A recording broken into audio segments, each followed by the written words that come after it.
Grabe Medeth, hindi rin madamot. Magandang araw po sa inyong lahat mga ka-viewers. Shout out po sa lahat ng Medeth communities worldwide.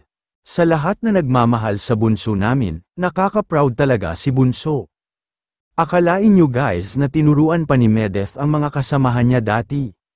Kung paano mag-rolling ng mga paninda niya, paano gawin ang tinitinda at paano mag-sales talk. Napakagandang asal naman ang makukuha mo sa batang ito. Pag maging kaibigan mo si Bunso Medeth, pati ikaw angat ka din sa buhay at aasenso ka. Kasi hindi siya madamot sa mga natutunan niyang diskarte.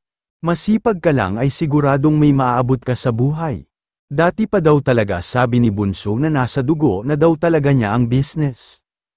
Kahit dati pa daw nung bata pa siya, mahilig daw talaga siya sa business.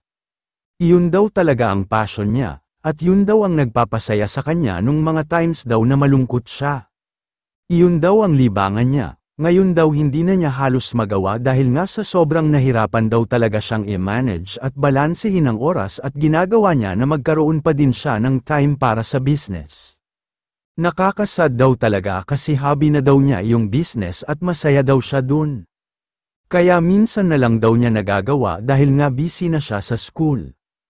At mga responsibilities daw niya, gustong-gusto niya daw talaga ang business kaya babalikan daw niya talaga ang pagbibusiness dahil yun daw talaga ang nagpapasaya kay Bunso. Pero sa ngayon daw talaga nahirapan pa siya, alam naman daw niya na yung ibang tao mahirap daw siyang maintindihan. Mahirap daw po talagang mag-business pag hindi ikaw ang nakatutok. Kaya nga sabi niya hindi pa daw talaga siya magbi-business kasi hindi pa niya kaya.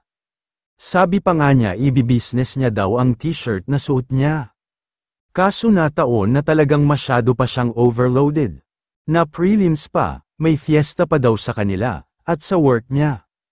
Pero dagdag naman ni Bunso na kaya niya daw yun, kailangan tapusin niya daw po muna ang mga priorities na kailangan matapos. May nangumusta naman kay Bunso about sa project nila sa school. Nasabi niya na siya na ang bahala sa marketing, pero ang iba na ang bahala kumuha ng orders. Shipment at delivery ng products, kasi hindi nakakayanin ni Bunso. Kung sa kanya pa lahat, yan daw po ang napagkasunduan nila ng ka-group niya. May mango graham din si Bunso na binibenta, kasi dati daw nung ambassadress daw siya. Nag-work at the same time nag-aaral siya, may time pa daw siya, kaya ginagawa daw niya yung grahams, para may dagdag income daw siya. Kaya nagpa-profit daw siya noon ng 30 to 40%, kaya malaking tulong daw sa mga gastusin niya, at pang-support sa family niya. Grabe ka Bunso, nakakahanga ka talaga. Sana ay dumami pa ng dumami ang mga blessings mo, kasi napakasipag at napakamarunong sa buhay. Hanggang dito po muli mga ka-viewers, maraming salamat po sa inyong lahat.